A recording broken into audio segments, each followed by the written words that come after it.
Assalamualaikum warahmatullahi wabarakatuh. Alhamdulillah, assalatu wassalamu ala rasulillah. Amma ba'du. Teman-teman sekalian, hari ini kita akan belajar tentang bahasa Arab. Bahasa Arab yang paling dasar. Tapi sebelumnya kita harus tahu apa makna bahasa. Bahasa yaitu alat komunikasi kita, alat komunikasi antar sesama manusia.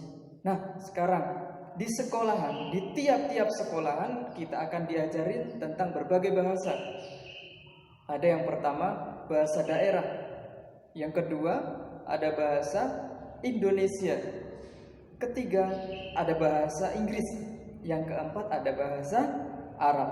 Nah, teman-teman sekalian yang dirahmati Allah Subhanahu wa taala, yang pertama, kenapa kita diajarin bahasa daerah? Kalau di Jawa kita diajarin bahasa Jawa. Kalau di luar Jawa, di daerah masing-masing, itu perlu. Nah, bahasa Jawa, apakah ini penting? Sangat penting, berfaedah sekali. Karena apa? Karena ini untuk bahasa kita di daerah masing-masing. Kita di Jawa diajarin bahasa Jawa, bahasa Jawa halus tentunya.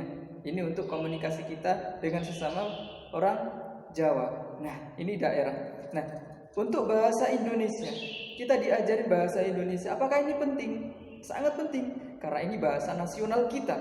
Ketika kita di luar Jawa bertemu orang yang bukan orang Jawa misalnya, kita nggak bisa bahasa dia nggak bisa bahasa kita. Kita komunikasinya dengan bahasa Indonesia. Sangat perlu, sangat penting.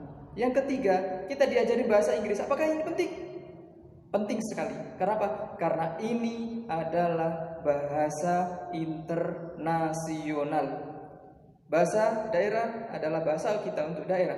Bahasa Indonesia bahasa untuk nasional. Bahasa Inggris bahasa internasional. Ketika kita bertemu dengan orang luar negeri yang dimana bahasanya adalah bahasa Inggris atau dia bisa bahasa Inggris, kita komunikasi dengan bahasa Inggris karena ini bahasa internasional. Nah, teman-teman sekalian dirahmati Allah Subhanahu wa taala, yang keempat, bahasa Arab. Apakah ini termasuk bahasa yang penting?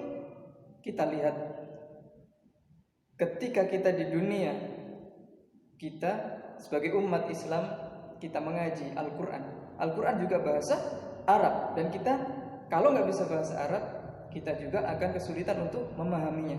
Nah, ini di dunia perlu untuk belajar bahasa Arab, penting untuk belajar bahasa Arab, apalagi suatu saat kita akan umroh atau haji. Di sana kita menggunakan bahasa Arab.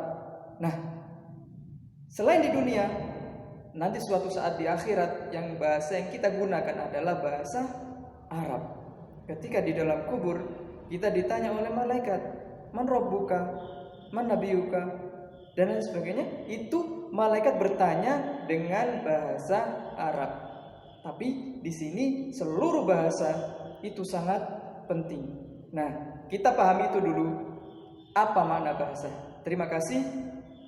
Assalamualaikum warahmatullahi wabarakatuh.